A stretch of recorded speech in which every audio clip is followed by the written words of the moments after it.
स्वागत है आपका दोस्तों सीपीपी टाइम्स में। आज हम देखेंगे एक्सप्रेशंस के बारे में और वैल्यू कैटेगरीज के बारे में। तो चलो इसे शुरू करते हैं। एक्सप्रेशंस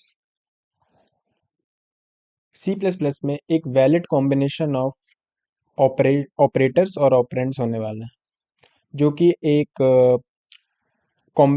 कंप्यूटेशन को स्पेसिफाई करता है। और ये जो कंप्यूटेशन है, इसके बारे में अगर मैं बात करूं तो जब भी कोई एक्सप्रेशन कंप्यूट होगा तो वो दो चीज़ें कर सकता है। या तो वो एक साइड इफेक्ट जनरेट कर दे, या फिर वो एक वैल्यू को प्रोड्यूस कर सकता है, या फिर दोनों हो सकता है।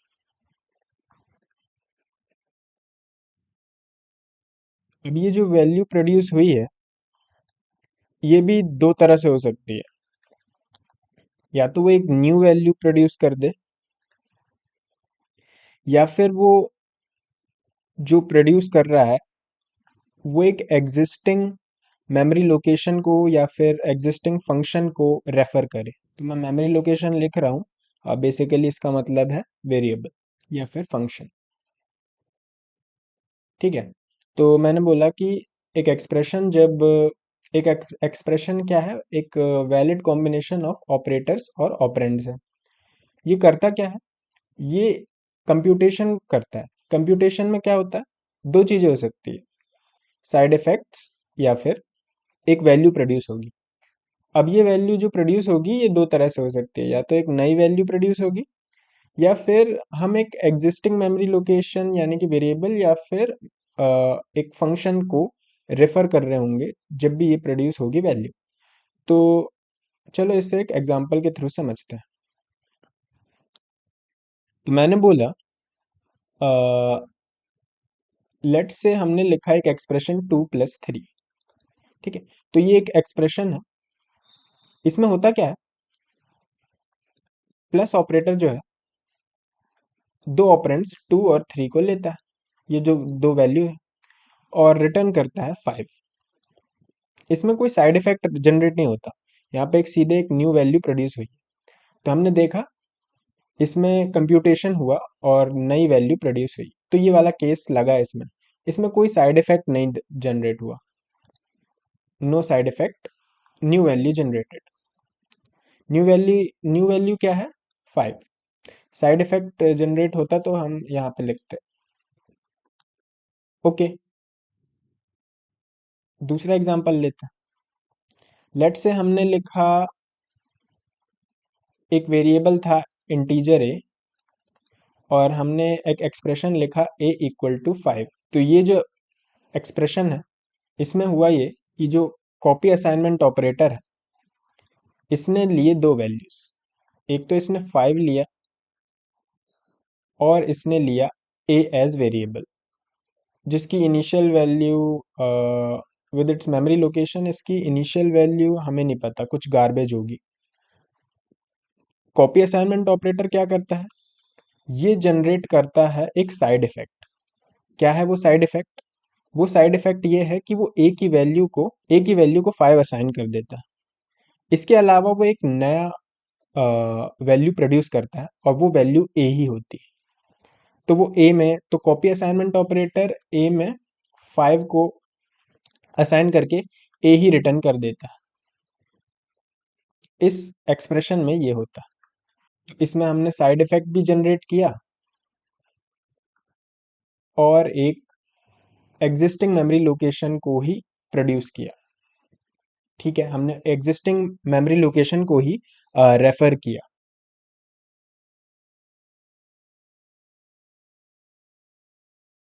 तो अब इससे मैं डिटरमिन कर सकता हूं कि इस एक्सप्रेशन की वैल्यू कैटेगरी क्या होगी।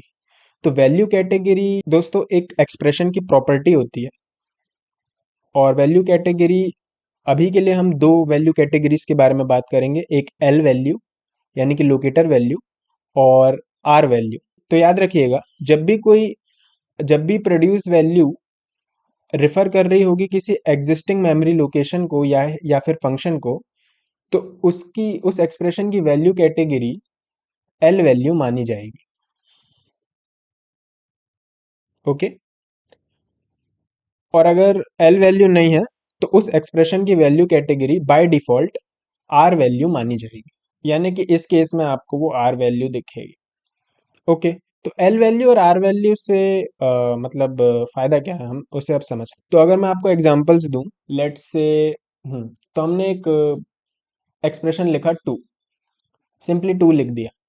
इस एक्सप्रेशन की वैल्यू कैटेगरी अगर आपसे पूछूं तो क्या होगी,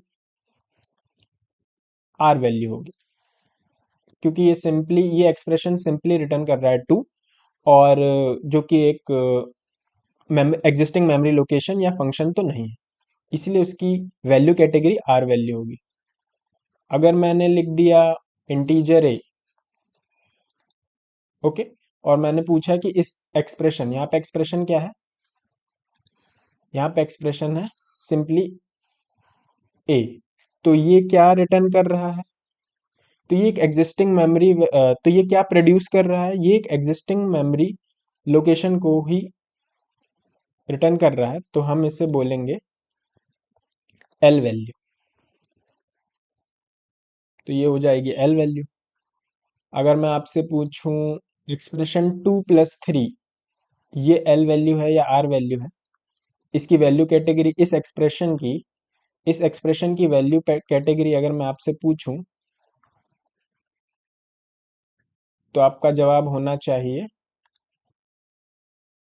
आर वैल्यू, क्योंकि टू और थ्री को जब एडिशन ऑपरेटर एज इनपुट लेगा, एज ऑपरेंड लेगा, तो रिटर्न करेगा फाइव, एक न्यू वैल्यू को वो रिटर्न कर रहा होगा, राइट। ओके, तो वो एक न्यू वैल्यू को रिटर्न कर रहा होगा, और इसी वजह से उसका वैल्यू कैटेगरी आर वैल्यू माना जाएगा। अगर मैंने लिखा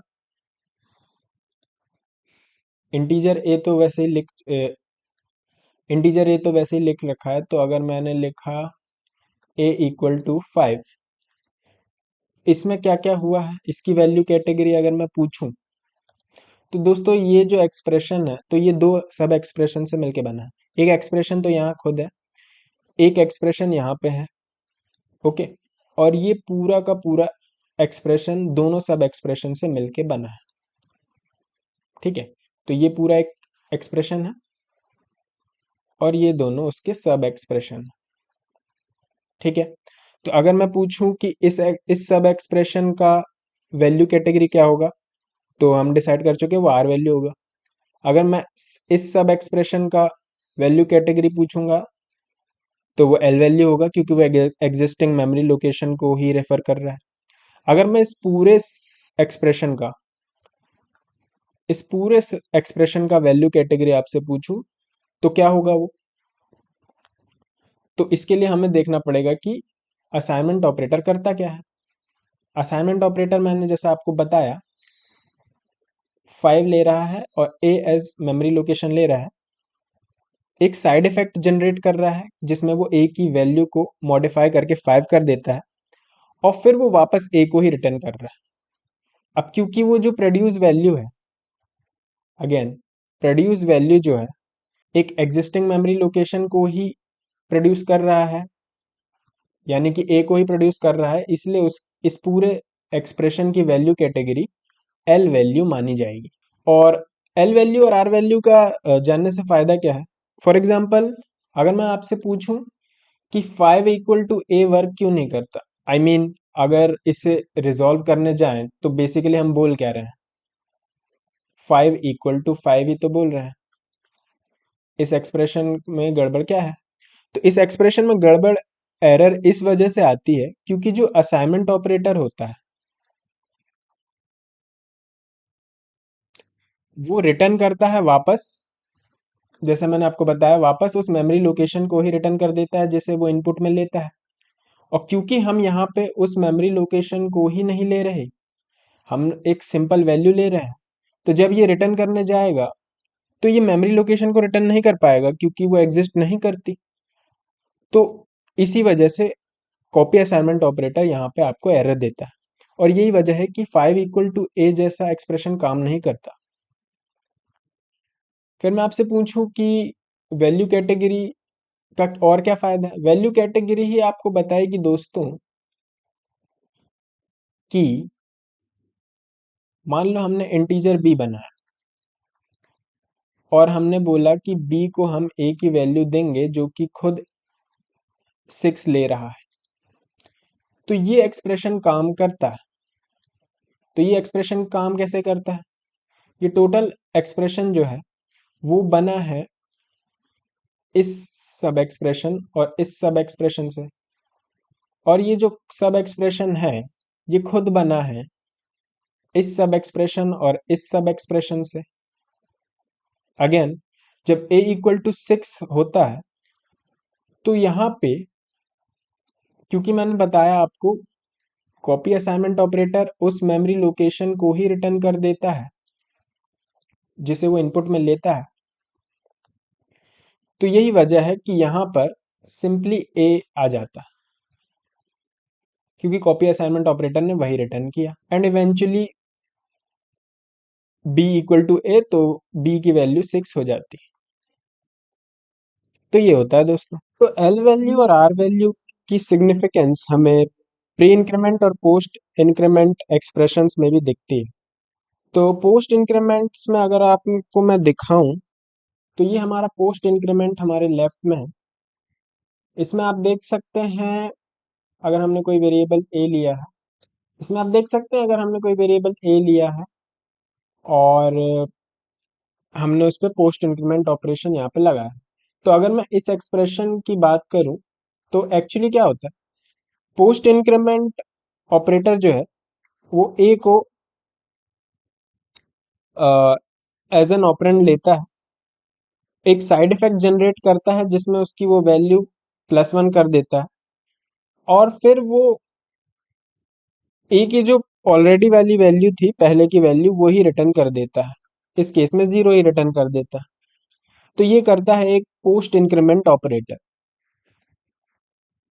इसीलिए, क्योंकि ये एक न्यू वैल्यू जनरेट कर रहा है जो किसी एग्जिस्टिंग मेमोरी लोकेशन को रेफर नहीं करती, इसलिए इसका जो वैल्यू कैटेगरी होता है वो आर वैल्यू होता है। और प्री इंक्रीमेंट में वही वो एल वैल्यू हो जाता है, क्योंकि प्री इंक्रीमेंट ए को एज अ मेमोरी लोकेशन लेता है और उसके बाद साइड इफेक्ट जनरेट करता है, और फिर वो ए को ही रिटर्न कर देता है,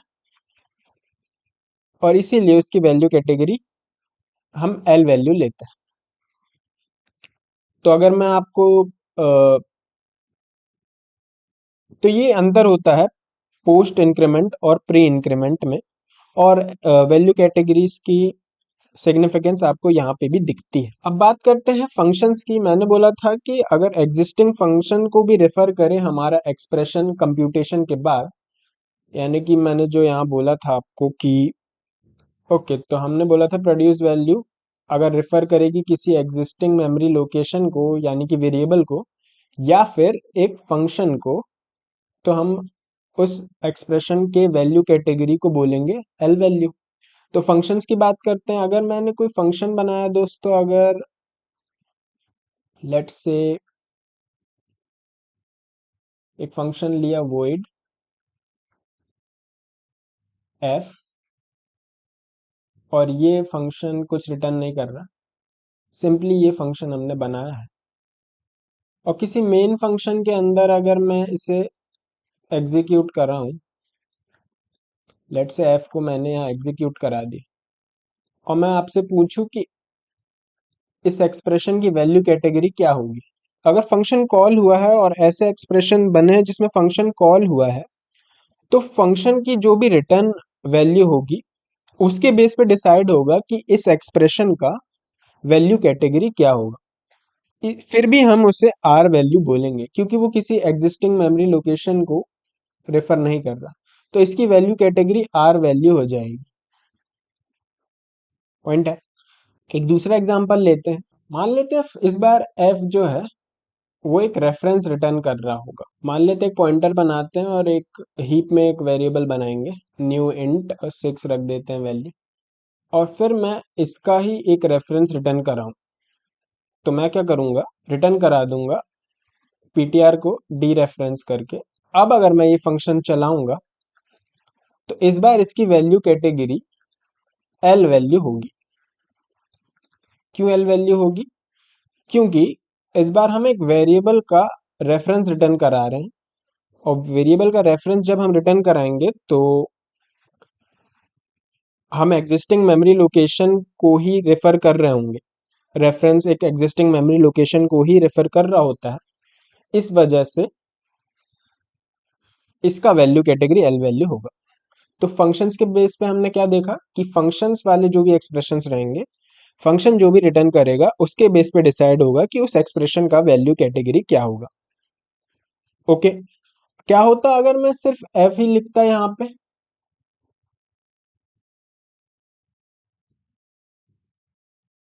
मान लेते हैं एफ बस मैंने यहाँ लिखा, तो ये भी एक एक्सप्रेशन है दोस्तों, इसमें सिर्फ फंक्शन का नाम बस है, पर ये भी एक एक्सप्रेशन है। और क्योंकि ये एक्सप्रेशन एक एग्जिस्टिंग फंक्शन को रेफर कर रहा है, इस वजह से इसका वैल्यू कैटेगरी एल वैल्यू होगा। ठीक है, तो ये थी दोस्तों कहानी वैल्यू कैटेगरीज की। अभी हम एल वैल्यू और आर वैल्यू ही देख रहे हैं, आगे हम एक्स वैल्यूज भी देखेंगे जब हम मूव सिमेंटिक्स पढ़ रहे होंगे। फिलहाल इतना काफ़ी है अभी के लिए। नेक्स्ट वीडियोस में हम और जानेंगे कि एल वैल्यू का और क्या यूज़ है, स्पेशली रेफरेंसेस में इसका बहुत यूज़ होने वाला है, और नेक्स्ट वीडियो हमारा रेफरेंसेस के बारे में ही है, तो हम उसे देखेंगे ही। तो फिलहाल इसे एंड करते हैं।